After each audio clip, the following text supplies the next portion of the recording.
Nananana.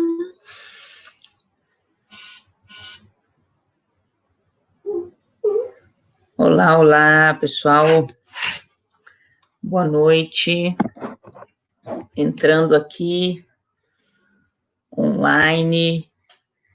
no Facebook, no Twitter, também no Instagram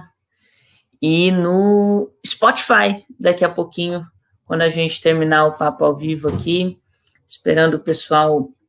entrar no Instagram para mais um 13 minutos nosso, neste domingo, dia 12 de julho. Antes de tocar nos assuntos que a gente recebeu vários comentários, até comentamos ao longo da semana nas nossas redes, queria registrar aqui que na semana que passou nós tivemos aí o lançamento da pré-candidatura do nosso pré-candidato a prefeito pelo Partido dos Trabalhadores e das Trabalhadoras, o companheiro Lino Pérez, e também fizemos o lançamento das pré-candidaturas para vereadores e vereadoras do PT já colocadas para as eleições de 2020. Foram apresentados aí um total de 28 pré-candidaturas para a nossa militância, numa atividade que infelizmente aconteceu online, porque estamos e defendemos o isolamento social, estamos impossibilitadas de realizar atividades presenciais, mas queria desde já parabenizar a direção do Partido dos Trabalhadores de Florianópolis, toda a equipe técnica que esteve à frente dessa atividade, que contou, inclusive, com presenças de dirigentes e figuras públicas do Partido dos Trabalhadores Nacional, que fizeram aí suas falas, desejaram muito boa sorte para a nossa construção aqui em Floripa, que inclusive integra uma discussão de frente popular de esquerda na cidade do PT, com outros partidos de esquerda e outros movimentos sociais populares, para que a gente possa, sem dúvida, buscar de uma vez por todas, reverter a história política da cidade, na capital, que a gente tem visto desde que a Frente Popular de Esquerda, que governou Florianópolis no início dos anos 90, desde então, a gente tem visto só gestões que pouco têm se importado com muitos princípios que, para nós, do Partido dos Trabalhadores e das esquerdas, é muito caro, como a justiça social, como a igualdade, como a democracia, como projetos de fato participativo, como o projeto de construção de uma cidade que tenha como base a discussão popular do seu plano de governo, que tenha no centro a vida das pessoas, os cidadãos e as cidadãs, e não só os interesses econômicos, os interesses imobiliários, os interesses de elites, de poucas famílias que governam e que comandam e que, de fato, manipulam as gestões municipais de Floripa desde que a frente de esquerda deixou de governar. E a gente tem visto muito claro e evidente, justamente agora nesse momento de que a gente passa por uma crise sanitária, que embora a gente queira toda semana, talvez, mudar de assunto, trazer perspectivas mais otimistas para nós, mas as gestões, de fato, não favorecem. E na última semana que passou, a gente viu aí, pelo menos nas 2 últimas semanas, a gente viu mais um show de lambança da nossa gestão do governo federal, estadual e municipal, na irresponsabilidade, na solução e nas alternativas apresentadas para combater esse momento de crise sanitária, mas também política, econômica e social. Aqui em Floripa, por exemplo, nós vínhamos, temos comentado sempre aqui toda semana, vínhamos desde março aí com alguns posicionamentos até interessantes, da gestão, por muita pressão popular, mas os interesses econômicos, de fato, tomaram protagonismo e o senhor prefeito cedeu a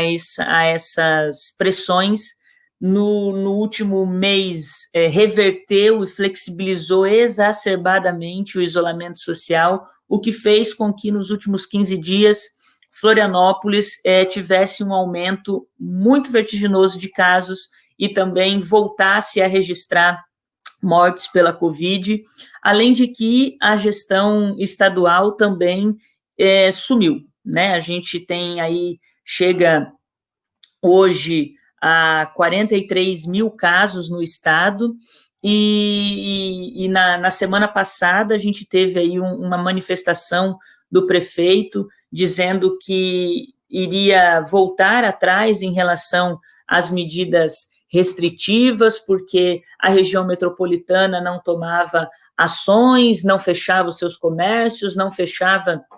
as suas atividades e, portanto, ele não tinha o que fazer se as outras cidades, os outros prefeitos e prefeitas não colaborassem com isso. Obviamente, isso pegou muito mal na popularidade do senhor prefeito, que na última semana teve, portanto, que voltar atrás e fazer uma reunião emergencial com os outros prefeitos,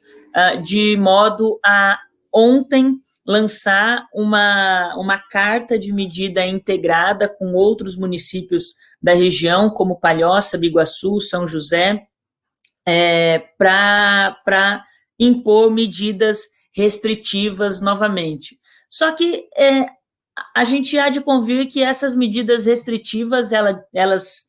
fecham alguns estabelecimentos, tornam a colocar em debate a questão do isolamento, mas ela não leva em consideração muitas coisas. Por exemplo, as medidas restritivas visam fechar espaço público, né, fechar o acesso a espaços como beira-mar, como praias, que tudo bem, não é o momento de estar lá, mas durante a semana permite a abertura de shopping centers, de centros comerciais, em que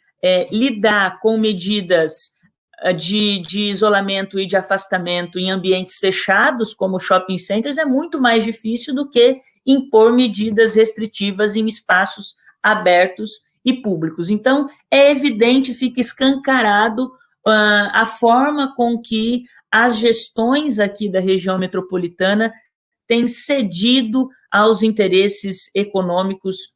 e imobiliários, né? Nessas novas medidas restritivas de Floripa, a partir de amanhã, por exemplo, passa a valer algumas modificações nos horários de ônibus, que voltaram a ser abertos já há quase um mês, mas não se fala em fechar o comércio, não se fala em suspender novamente a circulação de ônibus e só deixar essencialmente funcionando aqueles serviços que são necessários e essenciais, como, por exemplo, os sindicatos dos trabalhadores e das trabalhadoras municipais de todos esses municípios que eu listei já se manifestaram defendendo o fechamento total do comércio, o fechamento e a suspensão da circulação de ônibus e transporte coletivo, e a população tem feito apelos em relação a isso, né, que cabe ao Estado gerir e dar soluções para esse caos que está colocado. Como eu disse, nós chegamos hoje a 43 mil casos de infectados e infectadas por Covid no estado, abrangendo 291 municípios dos 295 do estado. Chegamos a 497 mortes no estado, e Floripa registra números que chegam a 2.064 casos de infectados, 26 mortes aqui no município. Fato que leva a já, desde a semana passada, a gente atingir em Florianópolis e região metropolitana um esgotamento da oferta de UTIs, que já chega aí a quase 100% da sua lotação máxima, e 70% dos leitos de UTIs do estado todo, considerando que o maior número de leitos está na região metropolitana, está em Florianópolis, está na capital, e como bem está colocando aqui no Instagram a companheira Ana Júlia, presidenta da CUT estadual, nós estamos sem governador e sem prefeito. Na verdade, tanto governador, quanto prefeito, quanto presidente têm agido com essa pandemia, com essa crise, como se fosse um ioiô da opinião pública. As medidas são tomadas ou retiradas, flexibilizadas ou mais restritivas de acordo com a opinião pública e a avaliação que eles têm nos jornais e nas pesquisas que fazem, como se as nossas vidas, as vidas principalmente da classe trabalhadora, que é quem tem estado na linha de frente do enfrentamento a tudo isso, fosse brinquedo em que a gente pudesse jogar uma hora sim, uma hora não, e eles se afastam, como o Jean Loureiro se afastou por 15 dias, se isolou para esperar o exame de Covid, como, por exemplo, também o Moisés aí se isolou por conta da confirmação da Covid, e a gente está aí lidando com todo esse cenário, e mais uma prova também de que a gestão, principalmente do Jean, está mais preocupada com a sua imagem do que com a transparência da gestão ou com resolver essa situação da pandemia no município, é que de ontem para hoje aconteceu um caso muito sintomático disso, é que saiu no Diário Oficial do município a compra de 273 sacos para cadáveres, e o Diário Oficial trazia explicitamente que eram destinados a atender possíveis mortes pela Covid. Vereadores da oposição, mais especificamente o vereador Afrânio, fez essa denúncia nas redes sociais. Nós seguimos apresentando essa denúncia, como uma série de pessoas e da população interessada também questionou o prefeito nas redes sociais dele, e ele respondeu dizendo que a oposição estava disseminando fake news, dizendo que os sacos eram para Covid, sendo que, na verdade, estava explicitamente colocado no Diário Oficial essa compra. Depois ele apagou o post e tentou justificar de outra forma, mas já está tão escancarada essa situação de que os nossos desgovernantes estão lidando de forma irresponsável com a gestão da coisa pública, do Estado, da União e do município, que agora os órgãos responsáveis por defender os direitos dos cidadãos e das cidadãs têm começado a notificar tanto o município quanto o Estado e também a União a se responsabilizar por uma série de coisas. Aqui no município de Florianópolis, por exemplo, na semana passada, nós tivemos o caso de que a Defensoria Pública notificou a Prefeitura de Florianópolis a dar respostas em relação à situação de insalubridade em que a população em situação de rua do município está exposta, em que se encontra os abrigos, mais especificamente o espaço ali da Passarela Negro Querido, em que é gerida por uma associação religiosa chamada ABA, que tem um convênio milionário com a prefeitura, mas que não apresenta situação que respeite os direitos humanos dessa população. Nós passamos por um ciclone na semana passada, vários colchões foram molhados, várias infiltrações, e a Defensoria Pública notificou o município a dar respostas àquela realidade de garantia dos direitos humanos da população em situação de rua. População em situação de rua que é composta pela mais diversa parcela da população, também historicamente invisibilizada, como majoritariamente população negra, mulheres, inclusive, e população LGBT, que se encontra em situação muito precária. Além dessa notificação que a prefeitura recebeu, seguindo essa linha de que os órgãos que defendem o interesse da população têm notificado as gestões públicas, é o caso de que, na semana passada também, o próprio ministro do Meio Ambiente foi notificado pelo Ministério Público Federal com uma denúncia dirigida à Corregedoria Geral da União por improbidade administrativa, justamente por estar se utilizando da gestão para, ao invés de garantir a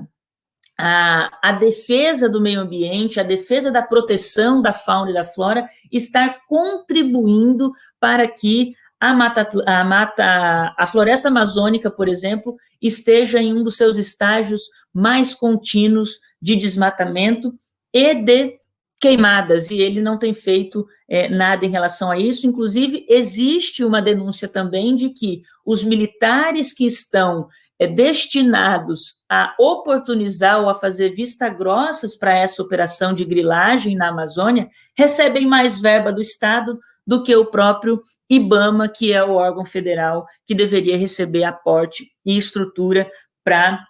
notificar todas essas operações ilegais em relação ao meio ambiente e à floresta amazônica. Essa situação da Amazônia, inclusive, das queimadas, refletiu, inclusive, agora, recentemente, hoje, saiu uma notícia de que a ONU, a União Europeia e a ONU a União Europeia está estudando medidas de embargo comercial ao Brasil por conta, justamente, dessas queimadas que têm acontecido. Então, é um ciclo de irresponsabilidade que só faz agravar ainda mais a crise sanitária, a crise política e, sobretudo, a crise econômica, que, atrelada à retirada de direitos que esse desgoverno vem empregando à nossa população, sem dúvida vai afetar a vida de muitas e muitos brasileiros, além dessas vidas que já estão sendo ceifadas pela pandemia, que, em geral, também têm sido vidas de pessoas e populações com famílias de histórico bastante, de bastante vulnerabilidade por outros motivos sociais também. Fatores que a gente tem que levar em consideração, que a pandemia tem agravado,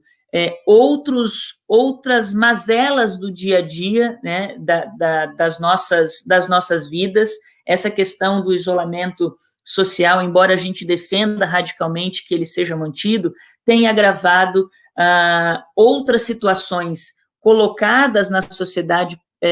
no seu cotidiano, como, por exemplo, o aumento da violência doméstica contra mulheres, contra crianças, e o aumento da violência, do suicídio, do agravamento da saúde mental da população LGBT, que tem que conviver muitas vezes com familiares que reproduzem homofobia e transfobia.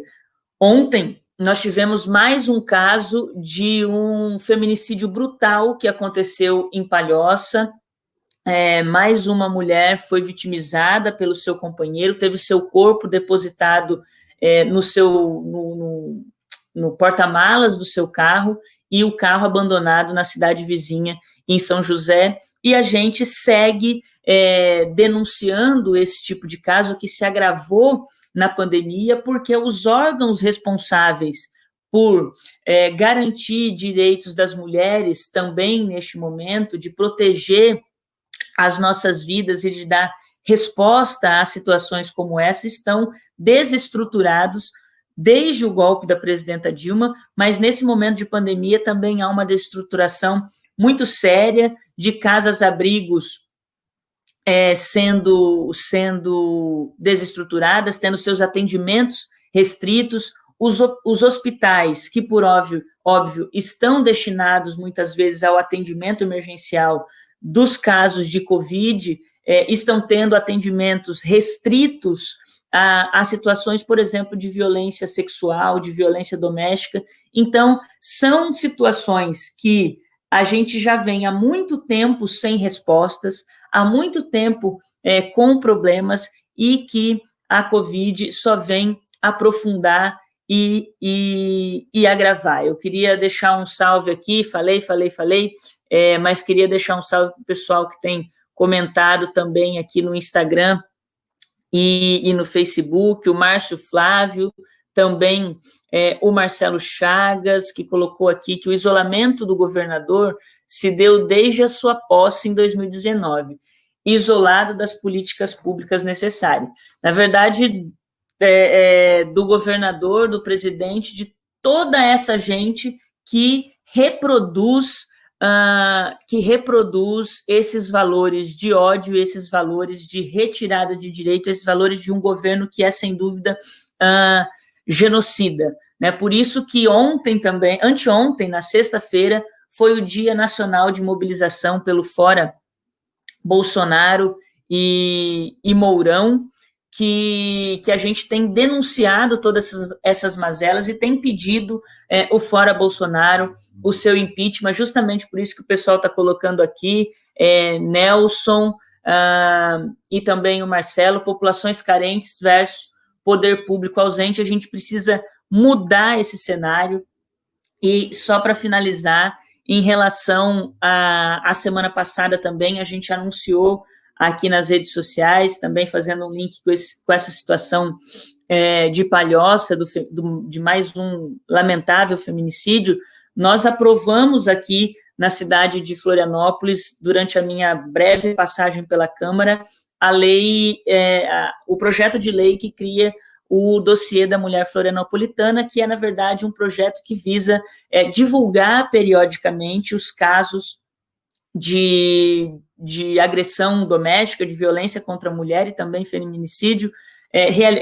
na cidade de Florianópolis, registrado na cidade de Florianópolis, nos mais diferentes órgãos, que essa estatística seja reunida, apresentando dados que possa fazer com que a gente embase políticas públicas de enfrentamento a essa realidade. O Jean Loureiro sancionou